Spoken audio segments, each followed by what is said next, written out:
نقصان پہنچایا، water cannons, tear gas, شیلنگاں گھر کے اندر کی، یا بیچارے ملازم تھے، عورتیں تھیں. تو اس کا کوئی سمجھ نہیں آئی کہ جب میری بیل 18 تک تھی اور میں نے صرف وہ جس کے اوپر انہوں نے وارنٹ نکالے ہیں، ان کو پتا تھا کہ میں کیوں نہیں وہ F8 کچہری اسلام آباد میں جا رہا، کیونکہ وہاں 2 دفعہ دہشت گردی کے حملے ہوئے ہیں اور وہاں وکلا بھی اور جج بھی شہید ہوئے ہیں. تو میں نے وہاں سیکیورٹی کی وجہ سے، اور ان کو پتا ہے کہ میں نے تو سیکیورٹی کی وجہ سے میں نہیں اپیئر ہوا. اب پھر سے تیاری کر رہے ہیں، بھاری کنٹینجنٹ پولیس کی تیار ہو رہی ہے، رینجرز تیار ہو رہے ہیں، پھر جس طرح زمان پاک کو فتح کرنے آنا ہے. میں صرف انتشار کو بچانے کے لیے آج میں نے ایک انڈرٹیکنگ دی.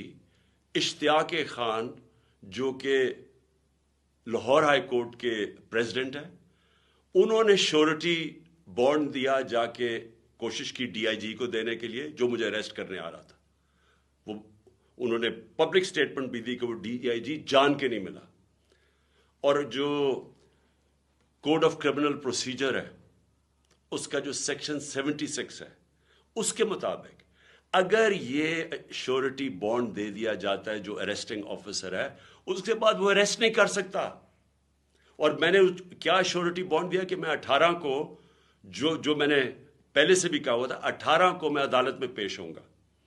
اس کے بعد اب اس کا کوئی جواز نہیں ہے اریسٹ کرنے کا. لیکن اس نے جان کے نہیں لیا، اور وجہ اس کی کیا؟ بدنیتی. کیا بدنیتی ہے؟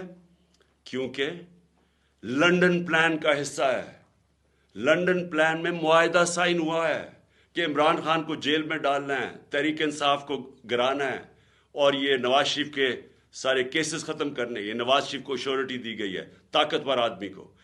یہ لنڈن پلان کا حصہ ہے مجھے جیل میں ڈالنے کا. اس سے کوئی قانون کا تعلق نہیں ہے، نہ اس میں نے کوئی جرم کیا ہے. صرف اور صرف اس کے پیچھے بدنیتی ہے. میں اس لیے اپنی آج ساری قوم کو بتا رہا ہوں کہ پھر سے وہ تیار ہے، پھر سے انہوں نے آنا ہے، پھر سے ہمارے لوگوں کے اوپر ٹیئر گیسنگ اور یہ سب